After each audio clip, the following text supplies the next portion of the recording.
Hey les geeks, c'est Mathéo et Mikey et on se retrouve comme chaque dimanche pour une grosse dose d'actualité où on revient sur les news qu'il ne fallait pas manquer. Mais avant ça, Mikey, comment vas-tu? Eh bien, ça va très bien. Bonjour Mathéo, bonjour les geeks. Donc du bon jeu vidéo, du bon gros lourd en plus, des bonnes informations qui vont sortir dans les années à venir. On commence directement avec les nouveaux jeux qui débarquent très bientôt dans l'Xbox Game Pass et ça fait plaisir. Et oui, effectivement, bien, si vous avez envie de profiter du Xbox Game Pass, vous avez pas mal de jeux qui vont arriver, donc qui sont déjà actuellement présents. Il y a donc Chivalry 2 qui est arrivé, il y a Medieval Dynasty également, The Walking Dead, la complète First Edition.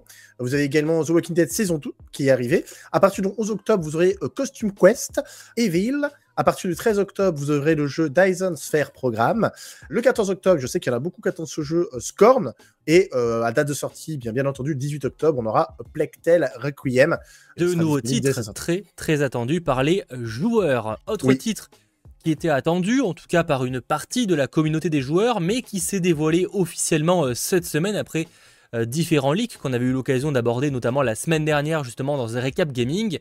Parlons de Need for Speed. Et oui, Need for Speed se dévoile enfin, une bonne annonce a été dévoilée, où on peut voir effectivement que le jeu utilise un peu un style façon comics, c'est très différent des autres Need for Speed qu'on a pu voir auparavant. C'est très bizarre parce que les décors ont l'air d'être assez réalistes pour le coup, mais d'un côté les voitures aussi, mais il y a l'air d'avoir des effets un peu comics, les personnages un peu en self-shading, c'est un peu bizarre, il y a un mélange de plein de trucs.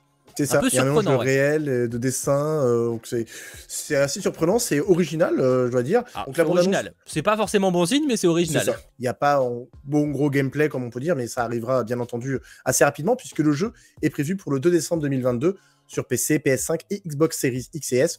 Voilà, donc le jeu arrive très prochainement. Next gen, entre guillemets, on se comprend. Mais en tout cas, dans les commentaires, n'hésitez pas à nous donner vos impressions par rapport à ce tout nouveau Need for Speed. J'avoue que je suis assez étonné par le choix fait artistique. Alors c'est osé en soi, hein, pourquoi pas, faut voir dans la pratique. Est-ce que c'est des options qui peuvent être aussi enlevées? Peut-être que tous ces trucs là d'effets un peu comiques, peut-être que ça peut être retiré dans les paramètres. Oui. Mais alors du coup on perd quand même peut-être l'intérêt du titre en lui-même. Par ailleurs, jeu qui est aussi très attendu, qui est déjà daté depuis maintenant quelques temps, mais qui s'est de nouveau dévoilé, le nouveau Dead Space, le remake pour être plus précis. Et oui, le remake, beaucoup de joueurs qui avaient... si je puis dire, touché au jeu Dead Space attendent avec impatience. Ce remake, eh bien, une nouvelle bande-annonce a été diffusée. Donc la vidéo, elle mélange des séquences d'action avec des séquences d'exploration. Le jeu est prévu pour le 27 janvier 2023 sur PS5, Xbox Series et PC. En parlant justement de remake, un qui a fait beaucoup parler cette semaine, alors c'est pas officiel, mais ce serait un remake de Horizon Zero Dawn. C'est quoi cette histoire ? Alors, autour d'Horizon, effectivement, il y a pas mal de choses intéressantes. En gros, il y a un document qui a été à Sony qui a fuité et qui a différents projets qui sont indiqués dessus. Ça reste des rumeurs, bien entendu, ça n'a pas été officialisé. En gros, sur ces rumeurs, on peut apprendre qu'il y a une version d'Horizon Forbidden West qui arriverait sur PC. Là-dessus, même moi, je peux te le dire. Hein. Je suis pas scooper, mais c'est évident. Hein. Tous les jeux de PlayStation débarquent sur PC et en plus de ça, Zero Dawn est déjà proposé sur PC. Donc, il n'y a aucune raison que ce ne soit pas le cas de Forbidden West. Autre chose intéressante, on aurait visiblement un remaster de Zero Dawn. C'est pas clair en fait, c'est le mot remake fait un peu peur, mais on va en parler. Donc, ensuite, il y aura une version, visiblement, un Horizon Online qui est qualifié de jeu-service. Mais c'est vrai que déjà c'est intéressant qu'il y aurait certains articles parlent de remake, d'autres de remaster. En tout cas, il y aurait une nouvelle version de Horizon Zero Dawn. Ça fait beaucoup parler parce que c'est le mot remake qui est sorti. Déjà, The Last of Us, les gens étaient un peu surpris, mais en soi, The Last of Us, même s'il y a eu une version remaster sortie sur PS4, c'était un vieux jeu. Horizon Zero Dawn, il y a quand même un patch qui est proposé en 60 FPS sur PlayStation 5 notamment. Donc, il y a un peu ce côté où est-ce que c'est vraiment nécessaire de proposer un remake ou remaster du titre Horizon Zero Dawn? Tout dépend en fait à quel prix ce sera proposé, réellement les nouveautés, parce qu'apparemment ce serait surtout pour aligner Horizon Zero Dawn avec Horizon Forbidden West, qui est effectivement magnifique, techniquement parlant. Une mise à jour, pourquoi pas, ou pour ceux qui auraient déjà le jeu, qui paieraient peut-être 20 € de plus pour avoir une version à la hauteur d'Horizon Forbidden West, admettons, mais je suis pas convaincu. Tout dépendra de la stratégie qui va être adoptée. Honnêtement, ça sert à rien une version PlayStation 5. La mise à jour qu'ils ont fait suffit amplement. Par contre, alors, évidemment, ça reste de la rumeur et tout, mais un titre possiblement multi-coop ou quoi, dans l'univers d'Horizon, ça je suis très chaud. Moi, de toute façon, je suis chaud pour avoir plus de titres dans l'écosystème et dans l'univers d'Horizon. Ça, je suis chaud. C'est clair. Parce que déjà, dans le premier, normalement, il était prévu de sortir un DLC en gros multijoueur, mais du coup, c'est pas arrivé. L'univers est riche, il est grand, il est immense. Il y a tellement moyen de faire plein de trucs. Il y a une série qui est en préparation, qui va explorer d'autres choses aussi. Enfin, il y a vraiment moyen de faire quelque chose de sympathique, ouais. Sachant que, alors ça, pour le coup, c'est toujours de la rumeur, mais il y a un des acteurs des jeux, justement, qui avait posté une photo qu'il a supprimée ensuite, où il avait l'air d'être un peu en train de dire je retourne au travail, tu vois, par rapport à Horizon. Donc, est-ce que ça teasait justement le remaster du 1? Est-ce que ça teasait plutôt un DLC à Forbidden West, là où je rappelle quand même que Zero Dawn a eu le droit à un DLC. À voir, en tout cas, je pense qu'Horizon, on aura sûrement des informations très bientôt. C'est donc un titre PlayStation Studios, ce qui fait une transition parfaite avec la news suivante. On a de nouvelles informations par rapport, entre guillemets, à la stratégie de PlayStation vis-à-vis de ces jeux. Et oui, effectivement, Herman Hulst, qui est donc directeur de la branche PlayStation Studio, il a donné pas mal d'interviews cette semaine. Donc déjà, il faut savoir que PlayStation souhaite préparer plus de jeux game service. Vous savez, les jeux dont le contenu il évolue au fur et à mesure dans le temps. Il a bien expliqué, il a bien confirmé que les gros studios continueraient à développer principalement des jeux solo, comme on aime. Parce qu'il y a énormément de joueurs comme moi, comme Mathéo, qui adoreront les jeux solo. Clairement, et PlayStation, il faut être honnête, c'est une de leurs grandes forces, c'est les jeux narratifs. Et c'est vrai que les jeux multijoueurs, du côté de PlayStation, mais ça ils le savent, d'ailleurs c'est en partie pour ça qu'ils auraient acheté Bungie, pour le côté multi. Pour ceux qui se poseraient la question au niveau des jeux PS4, parce que comme moi, effectivement, je me suis procuré la PS5, je me disais, voilà, peut-être dans 2-3 ans, on aura vraiment des jeux exclusifs PS5. Alors, il a précisé que la fin de l'ère PS4 n'était pas pour tout de suite et qu'il y aurait encore des jeux version old-gen, on va appeler ça comme ça, qui seront toujours développés. Alors, ça sera au cas par cas, comme aujourd'hui, qui sortiront bien sur PS4.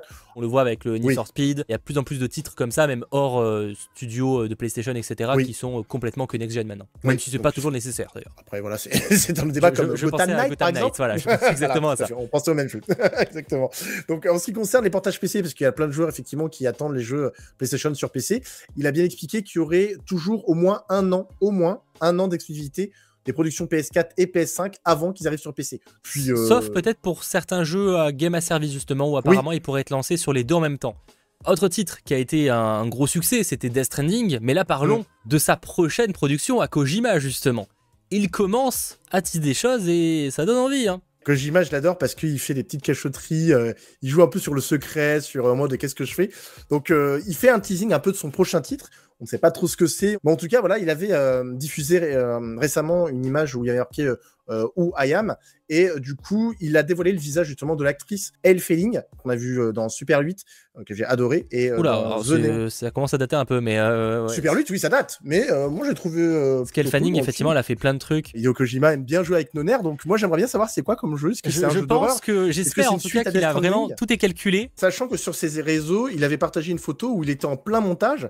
Donc, on peut s'attendre à ce qu'il nous dévoile son titre peut-être pour la fin d'année, là, pour décembre, pour le... En fait, le problème, c'est que c'est les Game Awards, mais ça me paraît loin. Si ça, il commence vraiment à teaser le truc sérieusement, tu vois, genre ça va faire de long. Décembre. Les Game Awards, c'est dans 2 mois. Ah oui, c'est dans 2 mois. C'est quand même, c'est beaucoup. Et autre titre très très attendu, même autre au pluriel, il faut qu'on en parle, puisque le studio derrière les Cyberpunk 2077, enfin le Cyberpunk 2077, ou encore la saga The Witcher, a fait des tonnes d'annonces cette semaine, et le peu que l'on puisse dire, c'est que clairement ils ont un plan sur 10 ans. Voire 20. Oh oui. Voire 30. Oui. On va en parler. Voir très très loin. Ah non mais là franchement, CD Projekt ils sont chauds. On sait qu'il y a une extension à Cyberpunk 2077 qui va arriver, qui est donc du nom de Phantom Liberty, qui va arriver l'année prochaine. Mais par contre, ils ont annoncé du lourd pour les prochaines années. Il y a le projet surnommé Projet Polaris, qui serait donc un RPG open world, qui donc serait une nouvelle trilogie à The Witcher avec un nouveau personnage, sachant que les jeux sortiraient sur un laps de temps de 6 ans. En fonction de la sortie du titre. Donc, pendant 6 ans, on va avoir du The Witcher. Ensuite, on a un autre projet qui a été dévoilé, qui est donc le projet Sirius, un nouveau regard en fait sur la franchise The Witcher avec des éléments multijoueurs. Pourquoi pas un jeu mais qui ne sera pas développé directement par CD Projekt Red dans le cadre de Sirius. Exactement. On a également le projet Canis Majoris, qui est un autre jeu de rôle en monde ouvert, solo, qui est développé par une équipe composée d'anciens de CD Projekt. Et donc, du coup, bien entendu, il tournera sur le moteur Unreal Engine 5. Je pense même que la plupart de leurs prochains titres vont tourner sur Unreal Engine 5, sachant que, pour ceux qui se posent la question, mais Cyberpunk 2077, il n'y a pas de... C'est abandonné, c'est fini.